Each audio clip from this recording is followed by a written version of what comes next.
ഓണക്കാലത്തെ pension പഴയ രീതിയിൽ തന്നെ നൽകുമെന്ന അറിയിപ്പ് പുറത്തു വന്നിരിക്കുകയാണ്. ക്ഷേമ പെൻഷൻ വിതരണം ബാങ്ക് വഴിയാക്കിയ തീരുമാനം സർക്കാർ ഉടൻ നടപ്പിലാക്കില്ല. നിർദ്ദേശം മാത്രമാണ് പുറത്തിറക്കിയതെന്നാണ് സർക്കാർ ഇപ്പോൾ വ്യക്തമാക്കിയിരിക്കുന്നത്. നടപടിക്രമങ്ങൾ പൂർത്തിയാക്കിയ ശേഷമേ പുതിയ രീതിയിലേക്ക് മാറുകയുള്ളൂ എന്നാണ് അറിയിപ്പ്.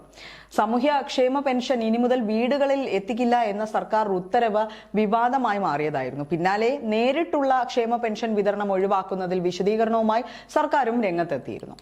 വിതരണം ചെയ്യാത്ത തുക തിരിച്ചടയ്ക്കുന്നതിൽ കാലതാമസം ഉണ്ടാകുന്നുവെന്നും പോർട്ടലിൽ വിവരങ്ങൾ നൽകുന്നതിൽ പൊരുത്തക്കേടുകൾ ഉണ്ടെന്നുമായിരുന്നു സർക്കാരിന്റെ വിശദീകരണം. അർഹതയില്ലാത്തവർ, ഒന്നിൽ കൂടുതൽ പെൻഷൻ വാങ്ങുന്നവർ എന്നിങ്ങനെ ഒഴിവാക്കാനാണ് നടപടി. കേന്ദ്ര സഹായം നഷ്ടപ്പെടുന്നത് ഒഴിവാക്കാനാണ് ബാങ്ക് വഴി വിതരണമെന്നും വിശദീകരണത്തിൽ പറഞ്ഞിരുന്നു.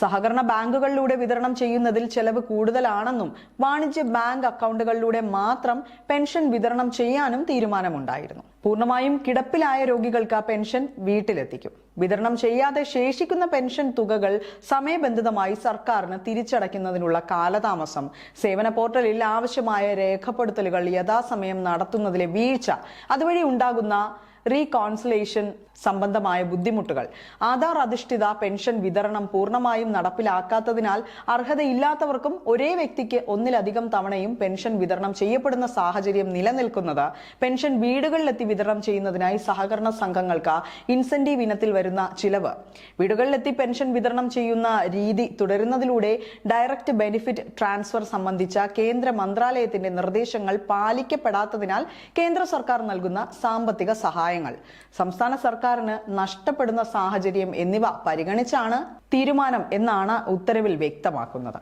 കിടപ്പ് രോഗികൾക്കും ഒഴിവാക്കാൻ സാധിക്കാത്ത ഗുണഭോക്താക്കൾക്കും ഒഴിച്ച് ബാക്കി എല്ലാ ഗുണഭോക്താക്കൾക്കും ഡയറക്റ്റ് ബെനിഫിറ്റ് ട്രാൻസ്ഫർ സിസ്റ്റം വഴിയുള്ള പെൻഷൻ വിതരണം നിർബന്ധമാക്കണമെന്ന് അഭിപ്രായപ്പെട്ടുകൊണ്ട് Kerala social security pension limited നൽകിയ കത്ത് പരിഗണിച്ചാണ് തീരുമാനമെന്നും ഉത്തരവിൽ പരാമർശിച്ചിട്ടുണ്ട്.